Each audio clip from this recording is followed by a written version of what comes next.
Starting Shoes of Prey. I don't always say do everything before you're ready, but in the case of starting a business, it does need a little bit of planning and preparation because it's the execution of the business idea that'll make it work or not. So with Shoes of Prey, I totally admit that we didn't know exactly what we were doing when we started out, and honestly, some days we still don't know exactly what to do, but the thing we had on our side was that we had a bias to action. So these are some actions that we took that worked out well for us. Number one, a business plan. One of the first things we did at Shoes of Prey, or to start Shoes of Prey, was to write a business plan. Now, if you Google business plan, you're going to be inundated with a ton of detail and, crazy things that might not make sense. Basically, we didn't do anything particularly formal, we just focused on three major areas. So first part of the business plan was we did a SWOT analysis. So we looked at the strengths, weaknesses, opportunities, and threats. So just some quick examples. A strength for Shoes of Prey would be that it solved a genuine problem in getting shoes that people loved to them, and it could really disrupt the industry.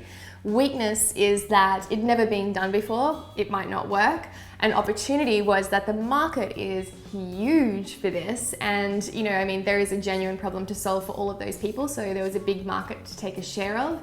And threats would be, there are plenty of really big shoe companies out there who might be able to execute this more quickly than us because they have more resources at their disposal. The next thing we looked at was potential competitors. So this might fit into the threats part of your SWOT analysis, but we went into it in a bit more detail because this whole idea of designing your own shoes online had never existed before. So we needed to really think through what already existed that might sort of, take a turn into following what we're doing. And that took a little bit more looking around and understanding and exploring than simply comparing two very like businesses side by side. Then it was thinking about the logistical things that we needed to get in place. So firstly, starting a company. So in Australia, that's going to the Australian Security Investment Commission and filling out the paperwork, paying the fee, lodging everything that we needed to.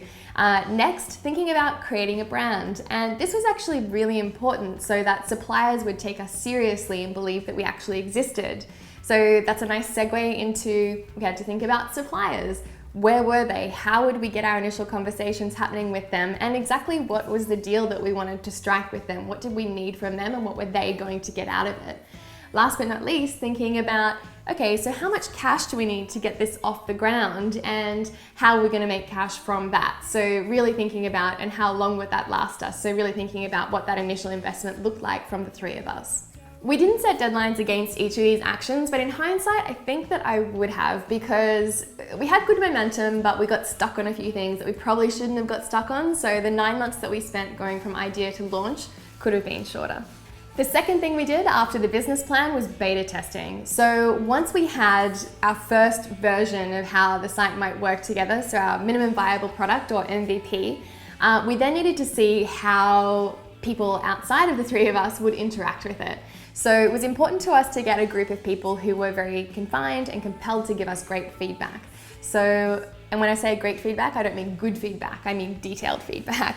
So we went to a group of women that we worked with, some at Google and some who were at the advertising agency that I worked for, and we sold them the shoes at a very, very reduced price in exchange for their ideas, thoughts, and how it was, the experience of using the site. So it was really cool because their insights really gave us a great idea of what the friction points were that we needed to solve before launching.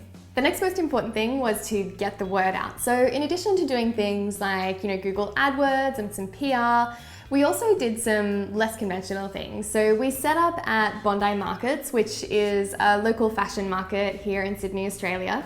And we went there and we not just sold shoes, but talked to women about what we were doing and kind of gauged their reactions, tested what ways of explaining the idea worked and all of that kind of thing, which was really cool research at a pretty reduced price actually, much cheaper than a focus group. The other thing that we did was we started entering awards. So we entered the TechCrunch's Best Bootstrapped Startup category and we became a finalist just 2 months after launching. And that attracted some great industry attention to us. Admittedly, a bunch of tire kickers as well, but it was a really great way to get Shoes of Prey on the map. There are many ways to get a business started, and there are absolutely no rules. As I mentioned, when we started Shoes of Prey, we didn't really know what we were doing. So these are just some of the things that helped to get the ball rolling pre-launch and immediately after launch. So if you're watching and you started something yourself, then please share in the comments below. What did you do first? What worked? What didn't work? What would you recommend? What were the highlights? Or if you've got a business idea that you think has legs, please feel free to post any questions below into the comments as well. I'd love to, hear what you're up to. So I hope that you're well. I hope you have a great week, and don't forget, do everything before you're ready, except write a business plan first if you're starting a business, of course. Okay, bye.